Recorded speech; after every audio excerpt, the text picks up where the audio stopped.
Bueno, pues muy buenas a todos, bienvenidos a inauguramos hoy esta primera charla informal, esta primera entrevista en nuestra plataforma de Gimnasio Rentable.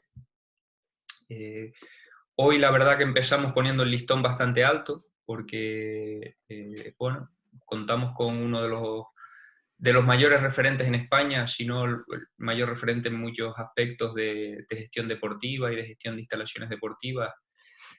Eh, para esta primera entrevista vamos a ver cómo mantenemos ese listón después.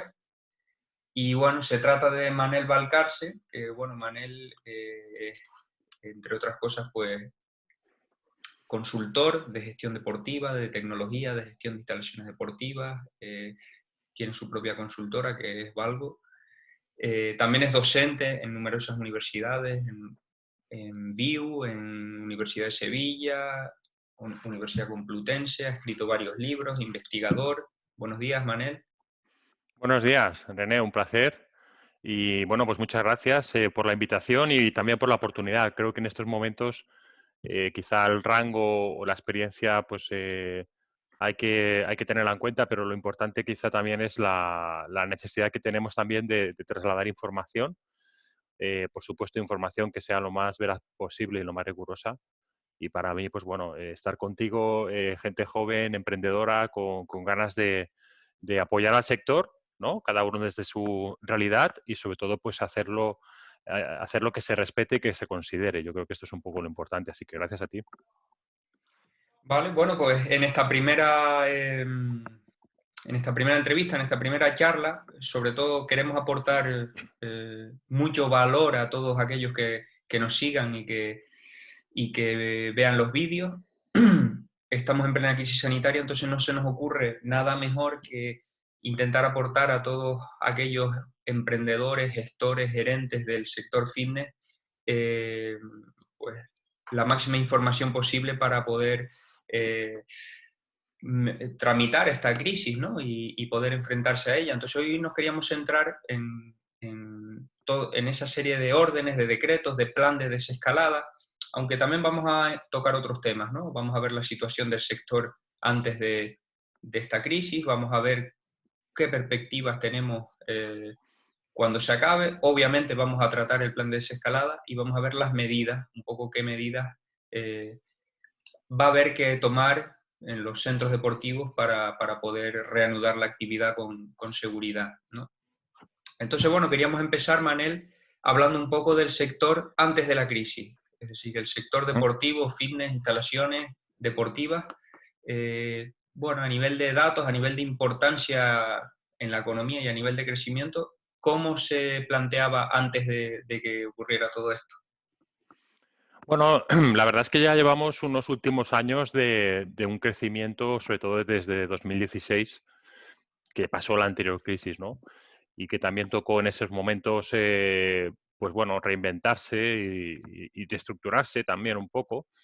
Y también a raíz de la bajada, perdón, de la subida del IVA, ¿no? Que también eso es un tema que afectó muchísimo y que creo que también ahora pues tenemos que insistir siempre donde podamos en reclamar la reducción del IVA, ¿no? Yo creo que es algo para nuestro sector muy importante y que esperemos que también esta situación de crisis sanitaria también, bueno, pues ilumine a aquellos que responsables que tienen que decidir pues de los beneficios que aportamos realmente a la sociedad y que los estamos viendo, ¿no? Pero bueno, haciendo ese inciso, como te decía, ha habido unos últimos años de bastante crecimiento, tanto de aperturas como de facturación y de modelos de negocio que se han ido adaptando también a la nueva realidad. Es muy difícil tener unos datos bastante fiables o, digamos, que resuman muy bien el sector del fitness español, porque sí que hay diferentes fuentes y, bueno, en algunos casos, bueno, son dispares, ¿no? Es muy difícil porque también hay que entender que es complicado en esta amalgama de segmentos de negocio dentro del propio sector, pues dispongamos de la información lo más precisa posible. Pero sí que Europa Active, que es y Deloitte, que son bueno, dos entidades a nivel europeo, que sí que desarrollan un informe cada año básicamente recogiendo toda la información del sector del fitness europeo y, lógicamente, de España también, y quizás un poco la fuente pues actualmente como más fiable o que puede representar mejor al sector. ¿Eh? Y ya nos informan de que en estos últimos años, como te decía, ha habido un crecimiento pues más o menos igualitario, ¿no? Es decir, que se ha ido creciendo la facturación. Actualmente, en el año 2019, pues nos hablan de 2.300 millones de euros de facturación del sector, que años anteriores pues ha ido creciendo, ¿vale? Más o menos a un ritmo pues de unos 100 millones cada año, una cosa así más o menos, desde 2016. Y también es importante el crecimiento de los clubs, que más o menos, o de los centros deportivos, que también ha ido creciendo más o menos un 2% cada año, y que para 2019 pues, nos comentaban de que habían unos 4.700 clubs o centros deportivos de fitness abiertos. Y también es muy importante digamos, la penetración en el mercado. Porque si bien es cierto que estos datos son interesantes de ese crecimiento, también es interesante también que va creciendo la tasa de penetración en el propio mercado español de los usuarios, ¿no? Actualmente, según este estudio, como te decía, pues hay unos 5,5 millones de usuarios.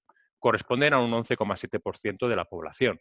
Y que se ha ido incrementando también en estos últimos años, pero también hay que darse cuenta de que todavía queda mucho recorrido por hacer, porque un 11,7% de penetración, hombre, es un dato interesante, pero fíjate todavía lo que quedaría por realizar para poder crecer en ese sentido. De hecho, las encuestas de hábitos saludables y de práctica deportiva pues no llegan ni al 50% de la población española que practica deporte de forma regular, ¿no? Al menos todo esto antes de la crisis, que también hay que tenerlo en cuenta porque seguramente ahora después, pues estos datos habrá que renovarlos, habrá que actualizarlos, ¿no? Y como te decía, la sensación del sector es buena, o era buena antes de la crisis, había movimiento, había aperturas, mucha iniciativa también emprendedora en el segmento boutique y de estudios de entrenamiento, ¿no? Como una alternativa a aquellos profesionales que van abriendo ese camino.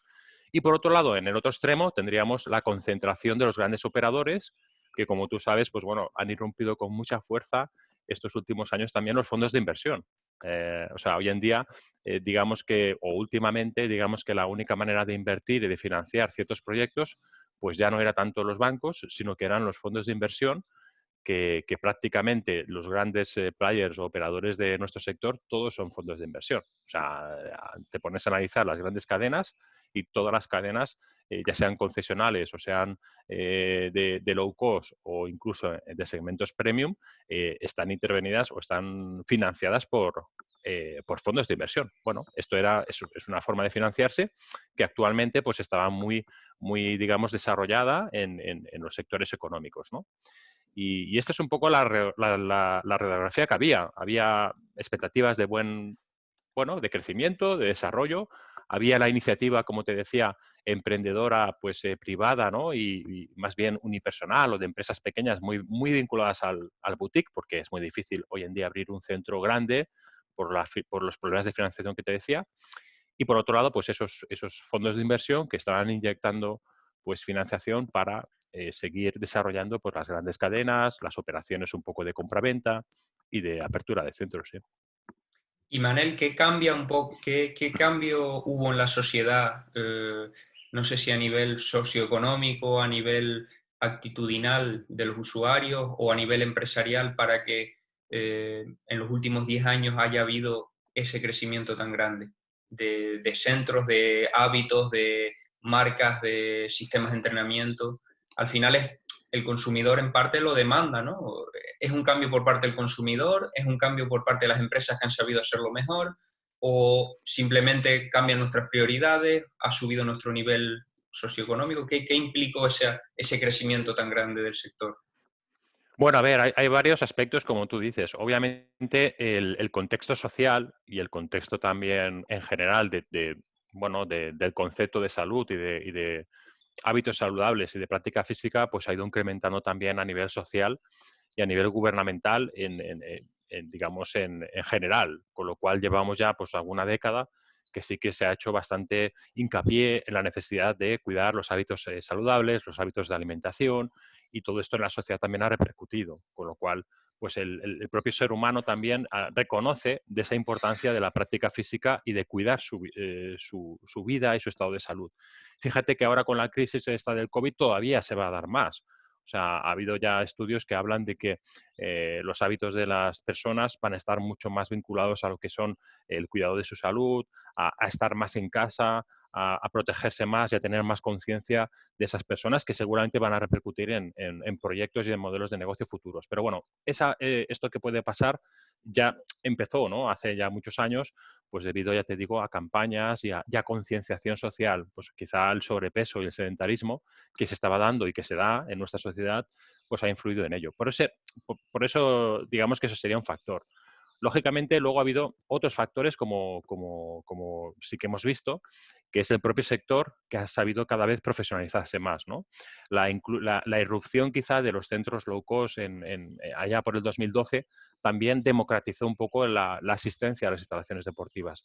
Eso permitió que mucha gente que quizá pues bueno, no estaba acostumbrada o que no podía, pues empezó a asistir a esos centros y empezó también a coger experiencia. ¿Vale? ¿Y ahora qué ha pasado? Pues ahora, evidentemente, después de casi 10 años de toda esa situación, pues vemos que hay mucha gente que ya tiene mucha más experiencia en lo que es la práctica física en centros fitness o en centros deportivos. Y ya permite, o eso le ha permitido a buscar otras alternativas o a subir de nivel. ¿Me explico? Entonces, en esa subida de nivel es donde ya aparecen últimamente pues esos centros más orientados a lo que es la experiencia del cliente, a lo que es el contacto más exclusivo o a buscar servicios más personalizados. Digamos que el procedimiento ha sido este, de un desconocimiento inicial hace ya muchos años, hacia una concienciación social, hacia una primera experiencia en los propios centros deportivos, ¿no? De, bueno, oye, voy a probar, voy a ver esto, oigo que es importante ir o oigo que es interesante, y a ya tener una experiencia de práctica, de uso y buscar pues, cosas un poco de mayor nivel o más especializadas o más personalizadas, ¿no? Que es un poco lo que estábamos viendo hasta ahora, últimamente, con la irrupción de numerosos estudios de entrenamiento personal, centros boutique y también la profesionalización de esos centros que buscan dar mayor valor a lo que son la experiencia del cliente, ¿no? Y esa es un poco la radiografía que nos encontrábamos hasta ahora del sector, hasta el momento de la crisis. ¿Qué nos podemos esperar, aunque seguramente será un escenario un poco incierto, pero quizás podemos eh, marcar algunas líneas claves de cómo se va a comportar el sector a partir de la crisis? Bueno, el impacto va a ser duro. O sea, va a ser muy, muy duro. O sea, a ver, nosotros ahora estamos también haciendo estudios y análisis con los organismos que representan también a los empresarios de los centros de fitness, y estamos viendo que las pérdidas de facturación pues van a ser muy duras hasta quizá principios del año que viene. Bueno, primavera, algunos hablan de hasta otoño. Te digo, de recuperar niveles de facturación del 2019. Evidentemente, marzo, abril, mayo han sido meses perdidos prácticamente. Ten en cuenta que en marzo sí que se cobraron muchas cuotas, pero se tendrán que devolver porque la decisión ha sido también esa por parte de muchos operadores. En abril prácticamente, no, bueno, prácticamente no, o sea, no ha habido ingresos, aunque puede haber algún matiz con algunos modelos, ¿no? Mayo lo mismo, y fíjate que se espera más o menos abrir en junio, y aunque en mayo ya, como te digo, algunos modelos sí que podrían abrir, pero la recuperación no va a ser seguramente hasta principios del año que viene. Hablamos de primavera o incluso algunos hablan desde otoño. Y pérdidas pues de entre un 40 y pico hasta un 50% de facturación media en todo el año. O sea, el impacto va a ser muy duro, sobre todo sobre todo en cuanto al impacto económico. Veremos cómo queda ese impacto en cuanto a los socios, en cuanto a los usuarios. Si realmente ahora, pues con la nueva apertura, se van a recuperar ese interés de volver, y también ese plan de cómo van a ir volviendo los propios usuarios, si van a haber bajas definitivas, si se va a ir recuperando esos socios poco a poco. Bueno, también te digo que hay bastante incertidumbre, pero sin duda, sin duda el impacto va a ser muy fuerte. Esta mañana escuchaba bueno, una cuenta de Instagram de un entrenador que tiene varios centros orientados premium, tiene centros de CrossFit y tiene algún otro un poco en ese estilo y está haciendo diferentes métodos de entrenamiento, ¿no? Está un poco investigando e intentando buscar modelos de negocio alternativos y hacía una pequeña, se llama Dudu Garriga, su cuenta, y hacía un pequeño análisis de esto y dejaba entrever que quizás los centros, un poco en ese estilo, los centros premium, pueden tener un valor extra en este momento, ¿no? Porque quizá de aquí a los próximos meses lo que se autorice o lo que se recomiende por parte de las autoridades es evitar las grandes aglomeraciones, ¿no? Ahí un low cost va a tener problemas, ¿no? Incluso de subsistencia, porque al final se basa en masificar, en llenar el centro, ¿no? En cambio, un centro premium sí se puede permitir el mantener las distancias, no tener una gran aglomeración. ¿Cómo ves ese diagnóstico? No, bueno, es acertado. Lo que pasa que cuando hablábamos de centros premium, quizá habría que hablar más de centros o estudios de entrenamiento o centros boutique que tengan unas dimensiones pequeñas, porque son más fáciles de gestionar en cuanto a esos entrenamientos individualizados, ¿no? O sea, también es verdad que estamos hablando de un espacio de tiempo de semanas o mes, ¿no? O meses, para que realmente quizá podamos luego reabrir con el 100% de lo que es la capacidad. Pero sí que es verdad que a corto plazo, obviamente, pues un estudio, un centro de CrossFit, te diría, bueno, también podría ser, va a poder gestionar mucho mejor ese servicio de entrenamiento individualizado, ¿de acuerdo? Y de incluso a lo mejor de no utilizar los vestuarios como se plantea en estos momentos, porque lógicamente va a poder gestionar de manera más personal al cliente.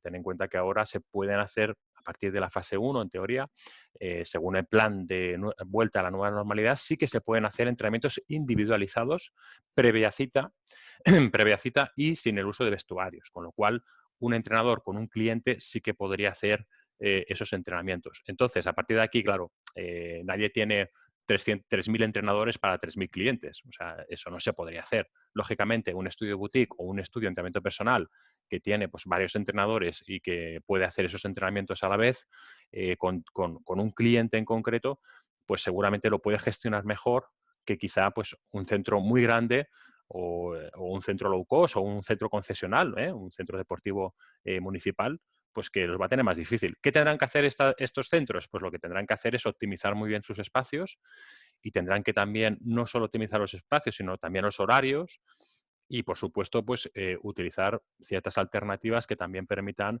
dar un servicio pues online, ¿no? Esa es una cuestión que se abre, es un nuevo escenario que se abre y que probablemente también puede ser en parte algo de solución, pues algo, ¿no? Para que al menos los clientes se mantengan activos y se pueda también ese volumen mantener. Hay soluciones, yo creo que sí, para los centros grandes también, de poder gestionar. Aquí lo que tenemos que valorar es la rentabilidad. O sea, si a un centro pequeño, a un estudio personal, obviamente le merece la pena abrir porque puede hacer esas gestiones de entrenamiento individualizado con más facilidad, ¿sabes, René? Pues lo tendrá más mejor. Obviamente, pues un centro grande con miles de usuarios, pues habrá que ver si le sale rentable abrir en las condiciones que se están planteando actualmente. Manel, hicieron tú con un compañero una interpretación, una infografía para un poco darnos, pues a grosso modo, información acerca de todo el plan de desescalada. Y bueno, la podéis encontrar yo personalmente la encontré en tu perfil de LinkedIn, ¿no? Para todos aquellos que nos escuchen si quieren acceder a esa infografía. Y bueno, nos gustaría desarrollar un poquito, a partir de esa infografía, pues la interpretación de ese plan que también da que, pues, está generando dudas, ¿no? Está generando dudas un poco todas las acciones que se acometen desde la administración, también porque es una situación eh, que es pues, inesperada, ¿no? Y requiere de improvisación.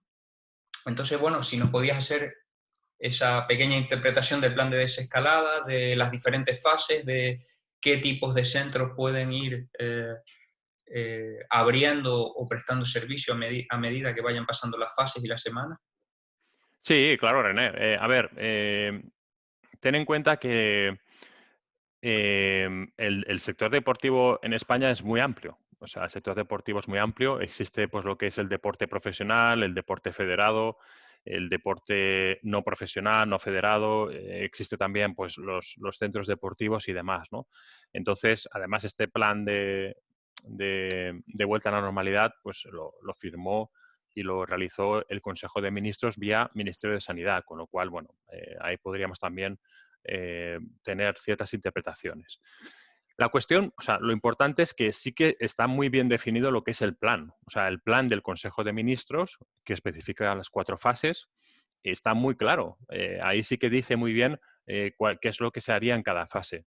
Luego obviamente, está la orden ministerial que regule o que normalice lo que sería cada fase. Que eso, como estáis viendo, está saliendo pues casi el día antes de cada fase. Con lo cual, pues es difícil ahora saber cómo van a cómo van a regular, digamos, las fases posteriores. Pero actualmente sí que hay una orden en el BOE que reguló lo que es la fase cero, que serían los comercios minoristas, y bueno, esto yo creo que lo conocéis, y a partir de ahí ya estarían la fase 1, 2 y 3, que todavía no conocemos a día de hoy lo que son las normas, pero sí que conocemos el plan, ¿vale? Entonces, en ese plan, lo que vincula directamente a centros deportivos, porque ya os digo, el deporte federado, las competiciones, todo eso sería otra cuestión. Yo entiendo que si te parece, nos centramos en los centros deportivos. Lo que son los centros deportivos o gimnasios y demás, lo plantean en las 2 fases 1 y 3. Entonces, en la fase 1, que empezaría el 11 de mayo, sí que se permite la apertura de centros deportivos para realizar entrenamientos individuales con previa cita y sin el uso de los vestuarios.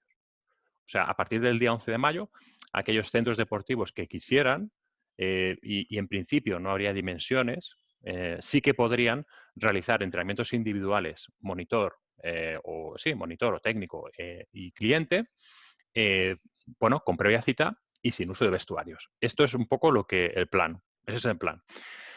Claro, obviamente, como te decía, para un centro boutique, un estudio de entrenamiento personal, bueno, un box incluso, te podría decir que les puede valer haciendo números y, bueno, y sobre todo, cumpliendo las normas de distanciamiento social, las normas higiénicas, etcétera, ¿vale? Que, bueno, esto ya lo daba por sentado, pero bueno, que más o menos que también quede claro.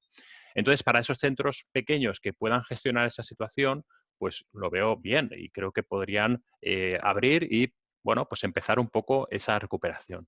Para un centro grande, pues eso que te decía, no veo muy difícil poder hacer 3.000 entrenamientos personales porque es inviable, ¿no? Entonces, para esa situación de los centros ya más grandes, entramos en la fase 3, ¿vale? Y en la fase 3 sí que el plan ya sí que dice que los centros o gimnasios, centros deportivos y demás, ya pueden abrir, pero con 1/3 de su aforo y sin el uso de vestuarios. ¿De acuerdo? Entonces, esos serían los 2 escenarios. La fase 1, que es el 11 de mayo, y la fase 3, que creo que es, si no recuerdo mal, es el 8 de junio. Entonces, ahí ya sí que podrían abrir lo que son los centros deportivos en general, los gimnasios, pero con 1/3 de su aforo y sin el uso de vestuarios. Esa es la situación.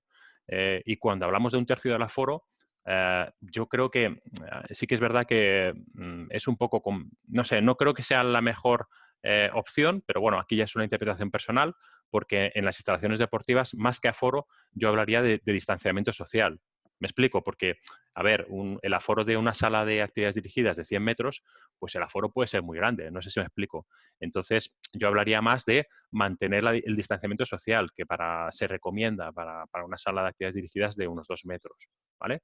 Entonces, bueno, pues lo que te pueda dar esos 2 metros, que seguramente igual es un aforo muy reducido, ¿no? De lo que marca la normativa en cuanto a aforo. O sea, yo hablaría más de distanciamiento social que de aforo, pero el plan sí que habla de ese tercio de aforo y de no uso de vestuarios. ¿Qué puede pasar, René? Dicho esto, que espero que un poco quede claro lo que es el plan. Dicho esto, puede pasar que el día antes de la fase 1, como te decía, pues salga la normativa, salga el BOI, se publique el BOI y cambie algo. Y cambia algo.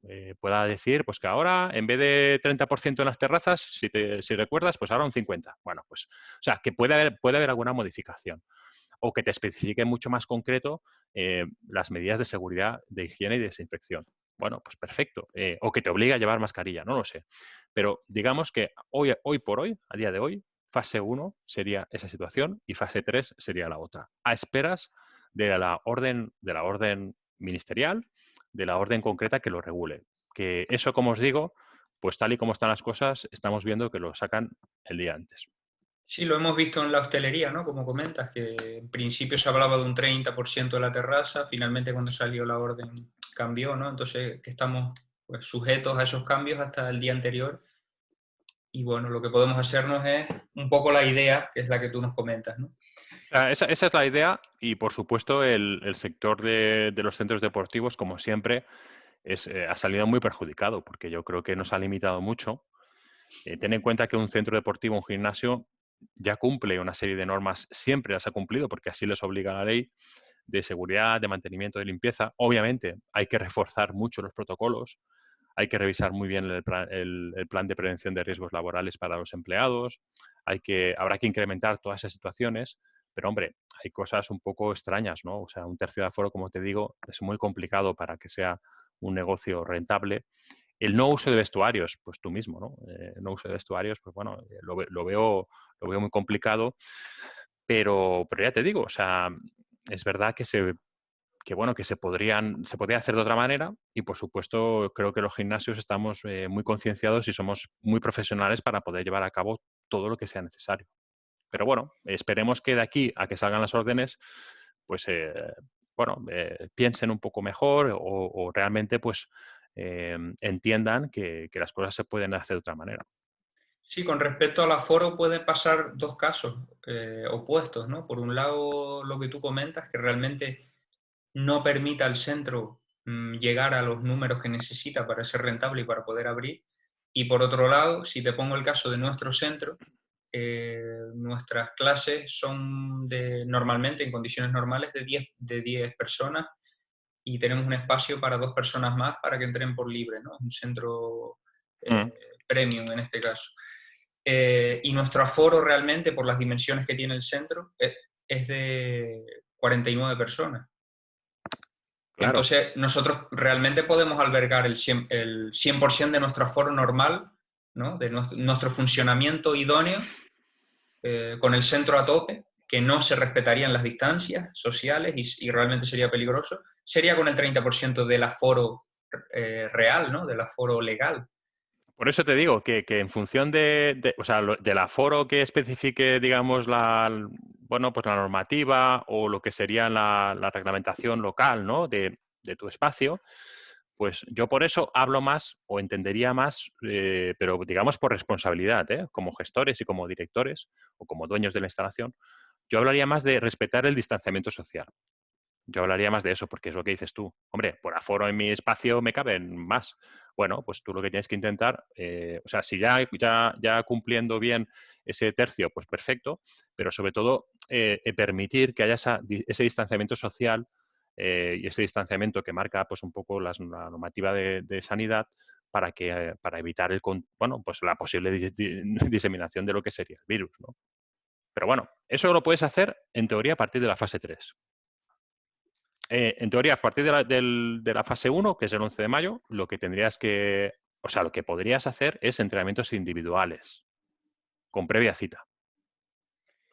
Manel, hemos dejado algunas píldoras de medidas, bueno, ha caído por ahí a lo largo de la conversación, de esas medidas que seguramente van a tener que llevar a cabo los centros. También hemos dejado claro que no se va a saber con seguridad hasta que salga la orden, que puede haber modificaciones, etcétera. También que Mm. puede ser incluso ambiguo o no estar muy bien detallado, ¿no? Pero, bueno, bajo tu experiencia y bajo quizá lo que ha salido hasta ahora, ¿qué esperas o qué medidas recomiendas a los centros, a los gimnasios que vayan preparando ya para el momento de la apertura? ¿Mamparas? Sí, máquinas ¿no? con cronos, no lo sé. Claro, es que, a ver, pues hombre, antes de hacer cualquier inversión, sí que es importante un poco analizar cómo es tu centro y lo que realmente puedes hacer ya sin hacer excesivas inversiones. Yo creo que a veces, fíjate, te acuerdas con el tema del fumar, ¿no? Que se hicieron unas inversiones brutales y luego, fíjate, no sirvieron para mucho. Yo creo que lo importante es estudiar muy bien cuáles son las recomendaciones que marca el Ministerio de Sanidad y fundamental, el distanciamiento social es lo más importante y a partir de ahí todo el proceso de limpieza y desinfección y demás. Entonces, bueno, FENEIT sí que realiza un protocolo que yo también un poco he estado pendiente de él y también lo he estudiado y he aportado cosas. Y bueno, sobre todo lo que nos habla es eso, de en las salas, en los espacios, intentar pues señalizar muy bien cuáles serían los distanciamientos que habría que respetar, tanto en una sala de fitness como en una sala de actividades dirigidas, para que la movilidad o digamos el uso del espacio sea proporcional y racional. Por otro lado, es incrementar muy bien lo que son los protocolos de higiene y de limpieza de lo que sería el propio centro. También de estar muy pendiente de todos de aquellos momentos en que pueda haber un contacto. Por ejemplo, pues el uso del equipamiento, pues el entrenador o el propio usuario, porque es muy importante que el usuario también cumpla con sus obligaciones, ¿no? De de mantener limpio todo lo que sea el equipamiento y de él también cumplir con las normativas correspondientes, ¿no? Entonces, sería en todos aquellos espacios de contacto mantener muy limpio y muy desinfectado todo el material. También se recomienda, por ejemplo, utilizar puntos de limpieza, o sea, utilizar como unos espacios, ¿no? Unos puntos de limpieza en aquellos lugares, pues, en la recepción, en las salas, que dispongas de gel hidrogélico, de papel, bueno, pues de guantes si fuera necesario. En fin, ¿para qué? Para que los usuarios puedan también utilizarlo y los propios empleados, ¿no? Y reponerlo constantemente, que sea necesario, y también, pues bueno, eliminar los residuos también de forma habitual, ¿no? Eso es muy importante. A ver, luego tienes algunos espacios muy comunes, perdón, más que muy comunes, de mucho contacto, como pueden ser recepción. Si ahí no puedes garantizar la distancia de seguridad, pues sí que sería recomendable una mampara. ¿Me explico?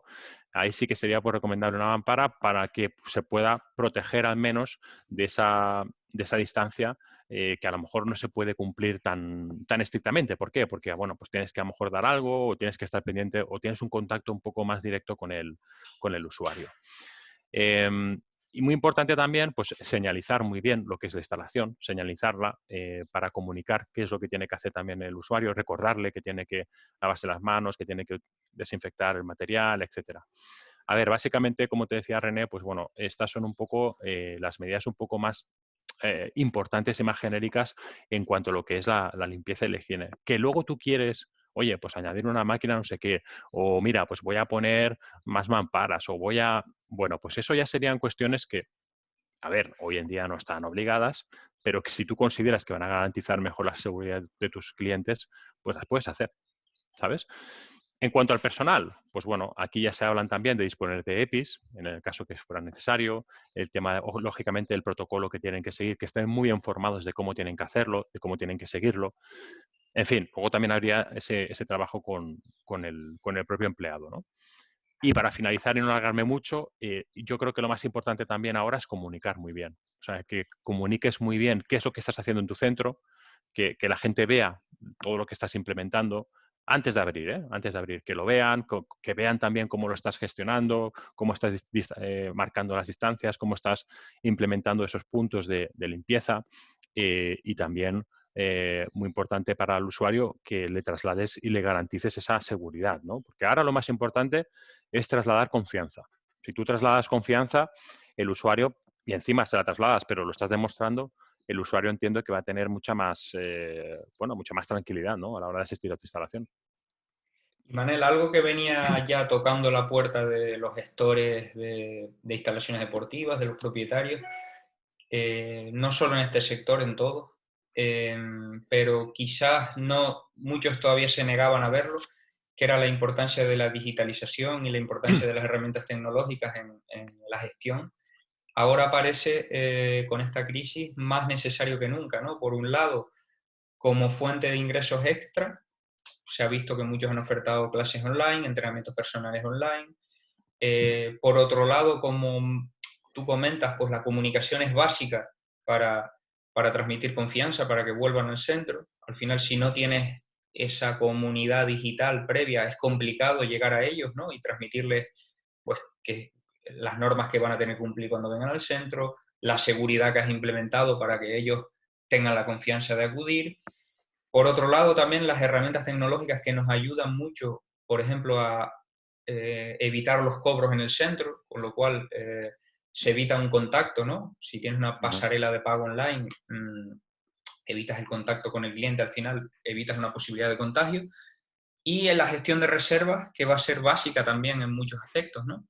ujú. Que quizá no estaba implementada, o algunos centros todavía tenían gestiones de reservas analógicas por medio de, pues de De papel. citas, sí, de papel, de llamadas, no de forma automatizada, ¿no? Ahora va a ser imprescindible esas herramientas tecnológicas y esa digitalización, ¿no? Claro, yo, a ver, tú lo sabes porque, bueno, esto ya llevamos hablándolo tiempo de la importancia de la digitalización. Ahora ya se habla de la superdigitalización, ¿no? La superdigitalización que lo que englobaría es un poco toda la gestión global de un servicio o de una empresa o una entidad, ¿no? A ver, aquí la gran diferencia ahora es que si antes decíamos que el usuario o el consumidor había una brecha digital, ¿no? Claro, esa brecha ahora se ha cortado muchísimo porque llevamos 2 meses de aprendizaje pues a marchas forzadas del uso de las herramientas digitales. Ahora todo el mundo pues sabe lo que es Zoom, sabe lo que es, en fin, cualquier dispositivo digital y la necesidad de utilizarlo, ¿no? En cuanto a los centros deportivos, a los gimnasios, yo creo que hay 3 ámbitos de actuación. Por un lado estaría lo de la gestión, ¿no? La propia gestión del centro, que es lo que tú comentabas, la posibilidad de hacer reservas, la posibilidad de hacer el cobro de forma digital a través de pasarelas de pago, la posibilidad también un poco de atender mucho más al cliente pues a través de herramientas digitales en cuanto a entrenamientos y demás. Y luego yo creo que tienes otra que es los servicios. Evidentemente, la digitalización te va a permitir mejorar tu oferta de servicios porque vas a poder abrir una nueva vía, ¿no? Cuando hablamos de servicios online, pues no hablamos precisamente de hacer clases en directo en Facebook o en Instagram, ¿no? Yo creo que eso más bien es una herramienta casi de alcance. Lo que hablamos es de, es de profesionalizar el servicio, lo que hablamos es de, bueno, pues monetizarlo, de prepararlo bien y hay herramientas. Tú puedes hacer clases en directo a través de streaming desde tu propio centro y obviamente pues con unas cuotas y con una selección también de las clases que quieres. Luego puedes también, evidentemente, pues hacer cuotas de suscripción o de membresía donde puedan acceder a contenidos, pero lógicamente contenidos, como te digo, un poco diferenciadores y que no sean pues, lo que estamos viendo en algunos casos, que más que nada es un tema de alcance, ¿no? Con lo cual, los servicios y productos, la tecnología te va a ofrecer también la posibilidad de abrir un nuevo mercado, una nueva ventana de oportunidad, que lógicamente va a exigir hacerlo bien, porque si no va a ser difícil cobrar con lo que se está haciendo ya hoy en día pues en los medios, ¿no? En los medios sociales.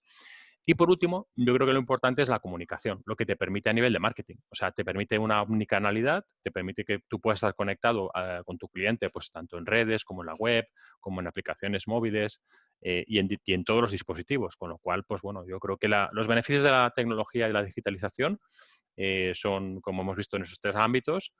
Y teniendo en cuenta que el debate no es, no sé si estarás de acuerdo, René, el debate no es entrenamiento presencial versus entrenamiento online. O sea, yo creo que el debate no es ese. Está clarísimo que el entrenamiento presencial, pues bueno, es infinitamente mejor, ¿no? En cuanto a procedimiento, en cuanto a resultados, en cuanto a interacción con el monitor, que el entrenamiento online. Lo que pasa es que sí que tenemos un complemento. O sea, tenemos una oportunidad de ofrecer un complemento a ese entrenamiento presencial o tenemos la oportunidad de llegar a un público bueno, que no podía, no quería o no deseaba ese entrenamiento presencial y sí que ve la opción de poder hacerlo online. Muy bien. Bueno, hasta hemos realizado, como decíamos, esta es la primera videoconferencia, entrevista que realizamos, pero hemos realizado otras que tenemos en el blog por escrito. Al final, bueno, estamos en una situación compleja, pero hay cierta esperanza en el sector de un poco todas las entrevistas que hemos realizado. Siempre, a pesar del diagnóstico negativo, siempre a futuro, pues todos los entrevistados, y creo que en esta también coincidimos, Manel, siempre hay un pensamiento positivo de futuro, ¿no? Que esto pues remontará y que al final un poco el sector se va a ver incluso beneficiado, ¿no? Porque al final, pues eso, se vende salud, se oferta pues salud y al final seguridad, ¿no? Sí, si mantenemos el pensamiento como antes de la crisis, probablemente el futuro sea muy negro, ¿sabes? O sea, si mantenemos ese pensamiento como antes, de mantener el mismo desarrollo, el mismo servicio o el mismo modelo, probablemente va a costar mucho la recuperación para quien no sepa adaptarse o quien no sepa un poco entender lo que ha pasado. Y entonces ahí sí que va a haber dificultades y probablemente haya centros que cierren directamente. O sea, eso no cabe duda y va a ser duro todavía el camino, ¿no? Pero si entendemos esta nueva realidad o esta nueva normalidad, como dicen, ¿no? Como una oportunidad y como adaptarnos y evolucionar también en nuestro modelo de negocio, en nuestro servicio, yo creo que la recuperación probablemente sea mucho más o mucho menos costosa. ¿M? Más que nada porque, lógicamente, es lo que tú decías. Hemos también, creo que hemos dado un toque de atención a la sociedad de la importancia del movimiento, de la actividad física. Creo que la sociedad ahora pues sí que va a tener más conciencia de los beneficios que aportamos y también va a velar mucho más por su salud. Y bueno, pues si sabemos adaptarnos a esa nueva realidad, cumpliendo un poco con todas las medidas que un poco se están viendo y que incluyendo esa tecnología o esa digitalización, pues creo que puede ser menos costoso la recuperación, seguro. Pues Manel, te agradecemos mucho tu participación. Como digo, pues nos va a ser complicado subir el listón en las siguientes videoconferencias. Para todo aquel que quiera estar informado de gestión deportiva, de gestión de instalaciones deportivas, pues manelvalcarce.com puedes seguir Ujú. en su blog, puedes seguir toda su actividad, cursos, seminarios, etcétera. Y también en redes sociales, sobre todo en Twitter, en LinkedIn, pues donde yo lo sigo y donde es muy activo. Y bueno, no sé si quieres añadir algo más para despedirnos. No, nada, o sea, bueno, lo primero, como digo, René, agradecerte la oportunidad. Yo creo que esto más que nada es una oportunidad de estar contigo y también de estar con la gente que te sigue y la gente que puedas llegar. Evidentemente, pues creo que lo importante es ocuparnos, no preocuparnos. O sea, yo creo que lo importante es ocuparnos realmente en todo lo que está pasando, en entender, en comprender esta situación, en a veces subir un poco, ¿no? Subir un poquito y ver las cosas con más visión. Creo que eso es muy importante para tomar decisiones y bueno, y estar pendiente un poco también de todas las novedades, de buscar información un poco también como tú intentas hacer, ¿no? O estás haciendo, pues información concreta, veraz, que tampoco esté muy adulterada en ese sentido. Y nada, animarte en el proyecto que estás desarrollando, tanto en el tuyo del centro como también en este nuevo proyecto que realizas y que espero que nos veamos algún día, pronto. O sea, estaría Esperemos, muy sí, bien, seguro que sí. seguro que ¿Eh? sí. Pues muchas gracias, Manel. Muy bien, a vosotros. Un abrazo.